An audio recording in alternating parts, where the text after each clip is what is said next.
ಮಾಡ್ಬೇಕು ಅಲ್ವಾ ಅನಂತ? ಹೊಸದಾಗಿ ಮದ್ವೆ ಆಗಿದೆ, ಸತ್ಯನಾರಾಯಣ ವ್ರತ ಮಾಡ್ಬೇಕು, 3 ರಾತ್ರಿ ನಡಿಬೇಕು, ಹನಿಮೂನ್ಗೆ ಹೋಗ್ಬೇಕು. ತುಂಬಾ ಇದೆ ಮೇಡಮ್. ಇದೆಲ್ಲದಕ್ಕೂ ಈ ಕಡೆ ಅಭಿ, ಆ ಕಡೆ ಚಾಣಕ್ಯ ಒಪ್ಕೋತಾರ ಮೇಡಮ್? ಒಪ್ಕೊಂಡ್ರೆ ನಮಗ್ ಕೆಲ್ಸ ಏನಿರುತ್ತೆ?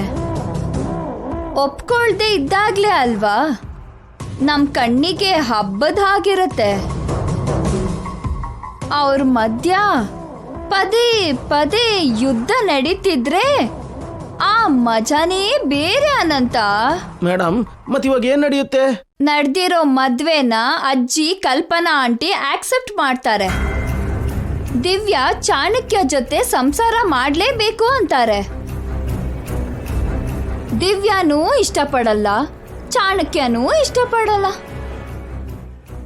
ತಂಗಿ ಏನಾಗ್ಬಿಡ್ತಾಳೋ ಅಂತ ಅಭಿ ಭಯ ಪಡ್ತಾ ಇರ್ತಾನೆ. ತನಗೆ ಅಭಿ ಜೊತೆ ಮದ್ವೆ ಆಗುತ್ತೋ ಇಲ್ವೋ ಅಂತ ಶಶಿ ವರಿ ಆಗ್ತಾ ಇರ್ತಾಳೆ. ಇನ್ನು ನಾಣಿ, ಕೇಶವ, ಮೀನಾಕ್ಷಿ ಆಟದಲ್ಲಿ ಲೆಕ್ಕಕ್ಕೆ ಇಲ್ದಿರೋರು. ನಮಗ್ ಮಾತ್ರ ಕಣ್ಣಿಗೆ ಹಬ್ಬನೇ. ಸಾವು ಕೂಡ ಪತಂಗದ ಹಾಗೆ ಅಂದ್ರೆ ಇದೇ ಅನಂತ. ಸಂತೋಷವಾಗಿ ಸೆಲೆಬ್ರೇಟ್ ಮಾಡ್ತಿದ್ದೀನಿ.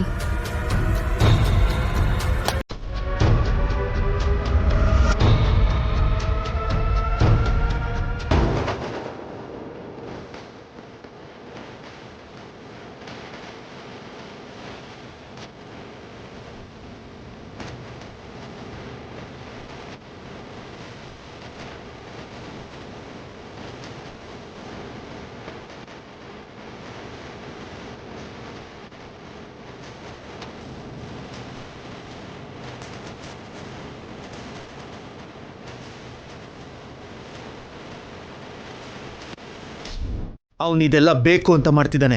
ಅವ್ನು ನಿಜವಾಗ್ಲೂ ಗಂಡಸಾಗಿದ್ರೆ ನನ್ನ ಜೊತೆ ಹೋರಾಡ್ಬೇಕಿತ್ತು. ಅದಾಗದೆ ದಿವ್ಯ ತಂಟೆಗೆ ಹೋಗಿದ್ದಾನೆ.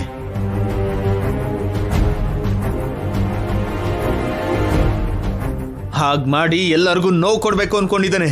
ಇಲ್ಲ ಕಣೋ, ಚಾಣಕ್ಯ ಹೇಳಿದ್ರಲ್ಲಿ ತಪ್ಪೇನೂ ಇಲ್ಲ. ಅವನು ಕರೆಕ್ಟ್ ಆಗೇ ಹೇಳಿದಾನೆ. ಏನ್ ಕರೆಕ್ಟ್ ಅಜ್ಜಿ? ಅವನ ಹತ್ರ ತಾಳಿ ಕಟ್ಟಿದ್ ಕರೆಕ್ಟಾ? ಅದನ್ನ ನೀವ್ ಮದ್ವೆ ಅಮ್ಮನ್ ತಾಳಿ ಅಂತ ಹೇಳ್ತಿದ್ದೀರಾ. ಅಷ್ಟಕ್ಕೂ ಇದು ಮದ್ವೆನೇ ಅಲ್ಲ. ಒಂದ್ ಹುಡುಗಿ ಕುತ್ತಿಗೆಗೆ ಒಬ್ಬ ಗಂಡಸು ತಾಳಿ ಕಟ್ಟ ಅಂದ್ರೆ ಅದು ಮದ್ವೆನೇ ಅಭಿ. ಆ ತಾಳಿ ಕಟ್ಟದ ಗಂಡಸನ್ನ ಹೆಣ್ಣು ಗೌರವಿಸ್ಬೇಕು. ತಲತಲಾಂತರದಿಂದ ಭಾರತೀಯ ಸನಾತನ ಧರ್ಮ ಇದನ್ನೇ ಹೇಳ್ತಿರೋದಪ್ಪ.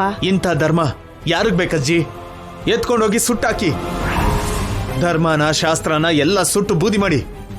ತಪ್ಪು ಕಣೋ, ಹಾಗನ್ಬಾರ್ದು. ಸಂಪ್ರದಾಯದ ಪ್ರಕಾರ ದಿವ್ಯಾ ಆ ಮನೆಗೆ ಹೋಗ್ಬೇಕು. ಮದ್ವೆ ಆಗಿರೋ ಹೆಣ್ಣು ಇರ್ಬೇಕಾಗಿರೋದು ಗಂಡನ್ ಮನೇಲಿ.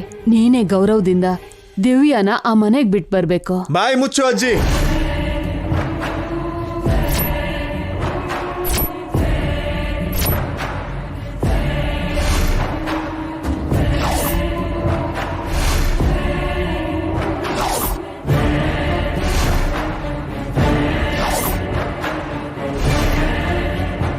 ಇನ್ನೊಂದು ಪದ ಮಾತಾಡಿದ್ರು ನಿನ್ ಕುತ್ತಿಗೆ ಇಸ್ಕಿ ಸಾಯಿಸ್ಬಿಡ್ತೀನಿ.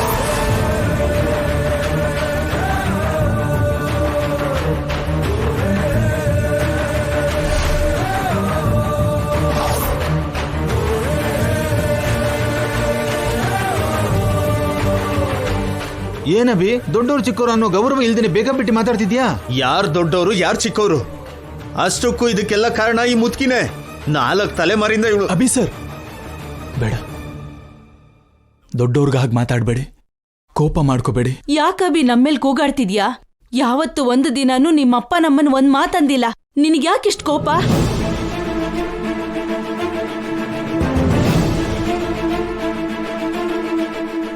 ಇಲ್ಲಿ ನೋಡಿ, ಆಗಿದ್ದು ಮದ್ವೆನೇ ಅಲ್ಲ ಅಂತ ನಾನು ಹೇಳ್ತಿದ್ದೀನಿ. ನಡೆದಿರೋದು ಮದ್ವೆ. ದಿವ್ಯಾ ಮನೆಗೆ ಹೋಗ್ಬೇಕು ಅಂತ ನೀವ್ ಹೇಳಿದ್ರೆ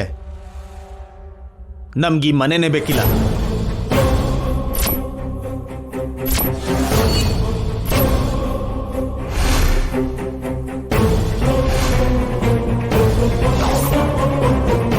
ಅವನ್ ಮಾತು ನಾನು ಕೇಳಬೇಕು, ಅದೇ ಶಾಸನ ಅಂತ ನೀವ್ ಹೇಳಿದ್ರೆ ನೀವು ಕೂಡ ನಮಗ್ ಬೇಕಾಗಿಲ್ಲ.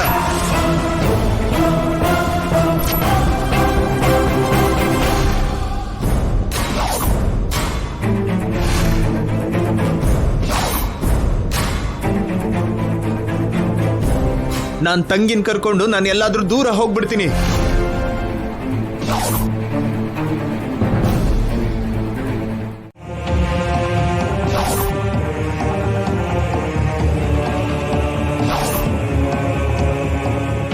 ನಾನು ಮೇಡಮ್ ಜೊತೆನೇ ಇದ್ದೀನಿ. ಅಲ್ಲಿಗೆ ಹೊರಟಿದ್ದೀವಿ. ಪಕ್ಕನಾ? ಏನ್ ಅನಂತ? ಮೇಡಮ್ ಅದು ಚಾನ್ಸೇ ಇಲ್ಲ. ಯಾಕಿಲ್ಲ? ನೀನ್ ಹೇಳಿದ್ದೆ ಅಲ್ವಾ ನಡೀತಿದೆ. ಹಾಗೆ ನಡಿಬಾರ್ದು ಅನಂತ. ನಾವು ಊಹೆ ಮಾಡಿದ್ದೊಂದು, ಅಲ್ಲಿ ನಡೀತಾ ಇರೋದು ಇನ್ನೊಂದು. ನಾವು ತಡೆಯೋಕ್ಕಾಗಲ್ಲ ಮೇಡಮ್. ಇದೆಲ್ಲ ನಿಲ್ಲಿಸ್ಬೇಕು ಅಂತಾನೆ ನಾನು ಹೇಳಿದ್ದು. ಅಂದ್ರೆ ನನ್ಗೋಸ್ಕರ ಹೇಳಿಲ್ವಾ? ನನ್ನ ಹತ್ರ ಸುಳ್ಳು ಹೇಳ್ದ್ಯಾ ಅಣ್ಣ? ಹಾಗ್ ನಡೆದ್ರೆ ನಾನು ಹೇಳಿದ್ದೆಲ್ಲ ಸುಳ್ಳಾಗತ್ತೆ ಅನಂತ. ಹಾಗೆ ನಡೆದ್ರು ನೀವು ಅನ್ಕೊಂಡಿದ್ದು ನಿಜ ಆಗುತ್ತೆ ಅಲ್ವಾ ಮೇಡಮ್? ನಿಜ ಏನು ಅಂದ್ರೆ ನನಗೆ ನಿನ್ ಮದ್ವೆ ಆಗ್ಬೇಕು. ಅದನ್ನ ಮಾತ್ರ ಕೇಳ್ಕೊತಾ ಇದ್ದೀನಿ. ಹಾಗಿದ್ದಾಗ ನೀನ್ ಯಾಕೆ ಮದ್ವೆ ಮಾಡ್ಕೊಂಡೆ? ಈ ಮದ್ವೆ ನಡಿಬೇಕು ಅನ್ಕೊಂಡೆ, ನಡೀತು. ಆದ್ರೆ ಮದ್ವೆ ನಂತರ ಹೀಗೆ ನಡಿಬಾರ್ದು. ಆಲ್ರೆಡಿ ಅಲ್ಲಿ ನಿರ್ಧಾರ ತಗೊಂಡ್ಬಿಟ್ಟಿದ್ದಾರೆ ಮೇಡಮ್. ಅವರೆಲ್ಲ ಬಂದು ಕೇಳ್ಕೊಂಡ್ರೆ ನಾನು ಎಕ್ಸೆಪ್ಟ್ ಮಾಡ್ಬೇಕಾ?